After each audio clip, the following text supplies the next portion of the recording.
अस्सलाम वालेकुम। इस वीडियो के अंदर हम नैव बेस क्लासिफायर जो है उसको देखने जा रहे हैं कि किस तरह से हम sklearn लाइब्रेरी के अंदर उसको इम्प्लीमेंट कर सकते हैं। तो सबसे पहले हम रिक्वायर्ड लाइब्रेरीज़ और पैकेजेस को इंपोर्ट कर लेते हैं।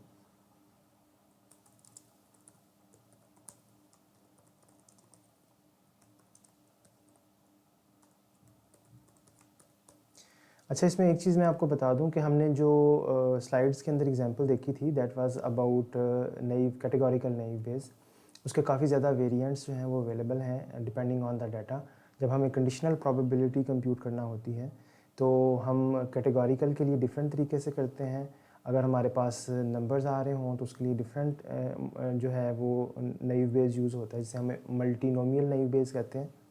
इसी तरह से अगर हमारे पास जो डाटा है वो रियल वैल्यूड हो तो उसके लिए हम गाजियन नैव बेस जो है वो यूज़ करते हैं। तो क्योंकि आयरिस का जो डाटा सेट है उसमें मेजरमेंट्स हैं, इसी तरह से जो ब्रेस्ट कैंसर का डाटा सेट है उसके अंदर भी मेजरमेंट्स हैं, रियल वैल्यूज़ हैं, तो इसलिए मैं गाजियन नैव बेस जो है उसको इंपोर्ट कर रहा हूँ।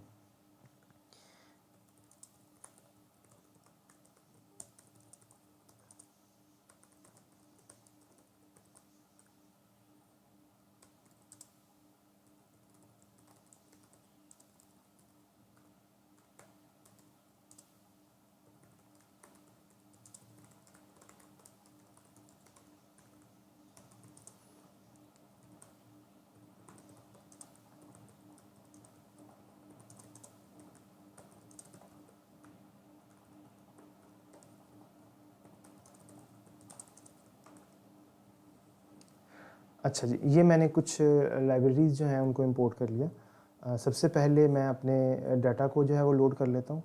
तो आयरिस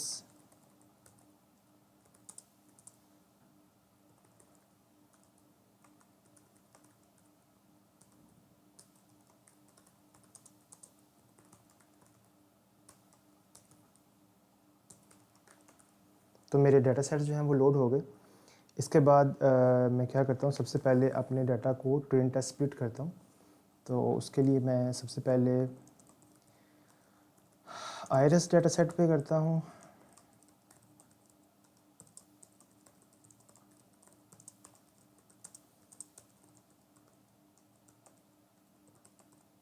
इसको मैं अपना डाटा दे देता हूँ और उसको जो है वो मैं टारगेट दे देता हूँ और उसको मैं रैंडम स्टेट जो है वो कुछ दे देता हूँ। तो मेरा डाटा जो है वो ट्रेन टेस्ट में स्प्लिट हो चुका है। अब मैं अपना क्लासीफायर जो है उसका इंस्टेंस बना लेता हूँ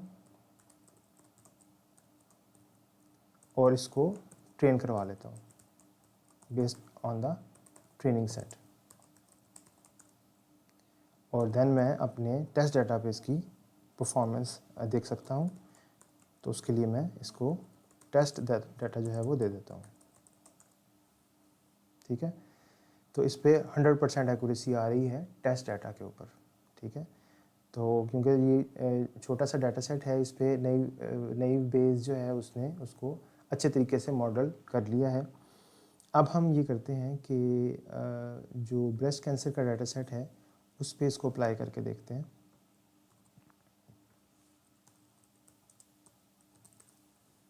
और यहाँ पे मैं आयरिस की बजाय उसको जो मैंने ऊपर लोड किया हुआ है कैंसर यहाँ पे दे देता हूँ। ठीक है, और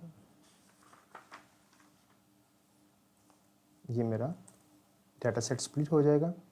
इसके बाद मैं इसी तरह से इसका इंस्टेंस बनाता हूँ और उसको फिट करवाता हूँ और टेस्ट सेट पे इसकी एक्यूरेसी जो है वो देख लेता हूँ। तो ये एक्यूरेसी जो है ये 93% आ रही है। ठीक है, अच्छा, इसमें एक चीज़ जो इम्पोर्टेंट है वो ये कि स्कोर तो हमारे पास आ रहा है लेकिन स्कोर इज़ नॉट एवरीथिंग। मतलब हमारा इंटरेस्ट ये हो सकता है कि क्लास अगर हमारे पास दो क्लासेस हैं, मतलब क्लास ए और क्लास बी, तो उसमें से कौन सी एग्जांपल्स जो थी वो क्लास ए में थी और वाकई ए में प्रेडिक्ट हुई हैं, या ए में थी और ए में नहीं आ रही। इसी तरह से बी के केस में भी ऐसे ही हो सकता है कि कौन सी क्लासेस थी जो बी में थी और वाकई बी में प्रेडिक्ट हो रही हैं या बी में प्रेडिक्ट नहीं हो रही। तो इस तरह से चार पॉसिबल हमारे पास जो है ना वो पॉसिबिलिटीज़ हो सकती हैं।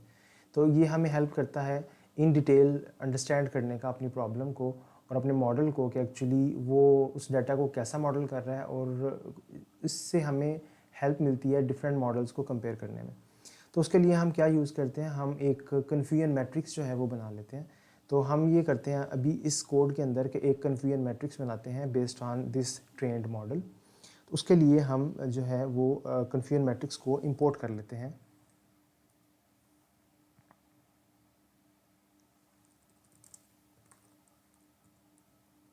sklearn के अंदर मैट्रिक्स के पैकेज में कन्फ्यूजन मैट्रिक्स जो है वो आपके लिए अवेलेबल है। ये हमने इंपोर्ट कर लिया। हम एक y हैट वेरिएबल बना लेते हैं, इसमें हमारी प्रेडिक्शंस आ जाएंगी। कहाँ से आएंगी, क्लासीफायर प्रेडिक्ट करके देगा हमें। इसको हम ट्रेन डाटा दे देते हैं अपना, और इससे हम अपना कन्फ्यूजन मैट्रिक्स जो है वो बना सकते हैं। कन्फ्यूजन मैट्रिक्स में हमें y की जो टेस्ट एग्जांपल्स हैं वो देना होंगी, और जो हमारे पास y हैट जो प्रेडिक्शंस हुई हैं वो देना होंगी।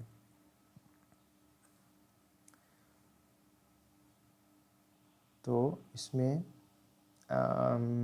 इनकंसिस्टेंट नंबर ऑफ सैंपल्स आ रहे हैं। इसमें हमें यहाँ पे x टेस्ट देना था, तो हम यहाँ पे x टेस्ट दे देते हैं, और देन इसको रन करेंगे तो ये रन हो जाएगा। इसके बाद हम इसके अंदर देखते हैं कि CM के अंदर क्या वैल्यूज़ आ रही हैं। CM के अंदर कन्फ्यूजन मैट्रिक्स के अंदर जो है वो कुछ इस तरह से वैल्यूज़ आ रही हैं 48, 5, 4 एंड 86। इसको हम प्रॉपरली डिस्प्ले करवाने के लिए क्या करते हैं कि हम cbond को यूज़ करते हैं। तो import cbond as SNS, और उसके बाद हम SNS डॉट हीट मैप के अंदर जो है वो कन्फ्यूजन मैट्रिक्स को दे देते हैं, और इसमें हम इसको एनोटेशन इसकी जो है वो ट्रू कर देते हैं। तो ये कुछ इस तरह से आपके पास नज़र आ रहा है। तो आपको पता चल रहा है कि जो ज़ीरो थी एग्जांपल्स, अगर मैं इसको फर्दर थोड़ा रिफ़ाइन कर लूँ, इसकी डिफरेंट जो वैल्यूज़ हैं मैं यहाँ पे उनको डिस्प्ले करवा देता हूँ। For example set x label जो है वो मैं चाहता हूँ कि प्रेडिक्टेड डायग्नोसिस हो, उसका मैं फ़ॉन्ट साइज सेट कर लेता हूँ, उसका मैं लेबल पैड कर देता हूँ उसको, और इसी तरह से मैं एक्स एक्सिस जो है उसका टिक लेबल्स जो हैं वो सेट कर देता हूँ नेगेटिव एंड पॉजिटिव, और इसी तरह से मैं सेट कर लेता हूँ वाई लेबल को। वाई लेबल में मैं सेट कर देता हूँ जी एक्चुअल डायग्नोसिस एंड उसको मैं फ़ॉन्ट साइज़ जो है वो 14 सेट कर लेता हूँ, और उसके बाद मैं लेबल जो है उसको 20 पैड कर लेता हूँ। एंड सिमिलरली जो वाई लेबल है उसको मैं टिक लेबल्स उस पर सेट कर लेता हूँ। इसको मैं एक लिस्ट दे देता हूँ नेगेटिव एंड पॉजिटिव, और इसमें फाइनली मैं एक टाइटल सेट कर लेता हूँ, और उस टाइटल में दे देता हूँ जी confusion matrix for breast cancer data set. तो इसमें यहाँ पे हमारे पास अरे आएगी, और वाई लेबल जो है वाई एक्सिस होगा, सेट टिक लेबल्स, स्पेलिंग के काफ़ी ज़्यादा मिस्टेक्स हो गए हैं, टिक लेबल्स। तो आप यहाँ पे देख सकते हैं कि जो कन्फ्यूजन मैट्रिक्स बन रहा है इसमें आपको नज़र आ रहा है कि एक्चुअल डायग्नोसिस क्या था, मतलब पॉजिटिव जो थे एक्चुअली उसमें से कितने पॉजिटिव आ रहे हैं, और नेगेटिव में से एक्चुअली कितने नेगेटिव आ रहे हैं, ठीक है। तो ये जो डायगोनल्स में हैं ये सारे करेक्ट प्रेडिक्शंस हैं, ट्रू के केस में भी, पॉजिटिव के केस में भी और नेगेटिव के केस में भी, ठीक है। या जिनको कैंसर है उनके केस में भी और जिनको कैंसर नहीं है उनके केस में भी। और ये जो आपको ब्लैक में नज़र आ रहे हैं ये वो वाले हैं जो कि प्रॉपरली क्लासीफाई नहीं हो सके। और ये जो इनका कलर है बेसिकली, ये जो आपको ये राइट साइड पे स्केल सा नज़र आ रहा है, इससे ये पता चल रहा है कि किस सेल में ज़्यादा वैल्यूज़ आ रही हैं, किस में कम आ रही हैं। तो जो ब्लैक के ज़्यादा करीब हैं वो कम है, जैसे कि हीट मैप का बेसिक कॉन्सेप्ट है, तो उस बेस पे ये इस तरह से काम कर रहा है। तो ये बेसिकली हमने इस वीडियो के अंदर ये देखा कि नई बेस जो है उसको हम किस तरह से यूज़ कर सकते हैं फॉर आइरिस डाटा सेट और for breast cancer data set. और सेकेंडली हमने ये देखा कि किस तरह से कन्फ्यूजन मैट्रिक्स जो है वो हम क्रिएट कर सकते हैं।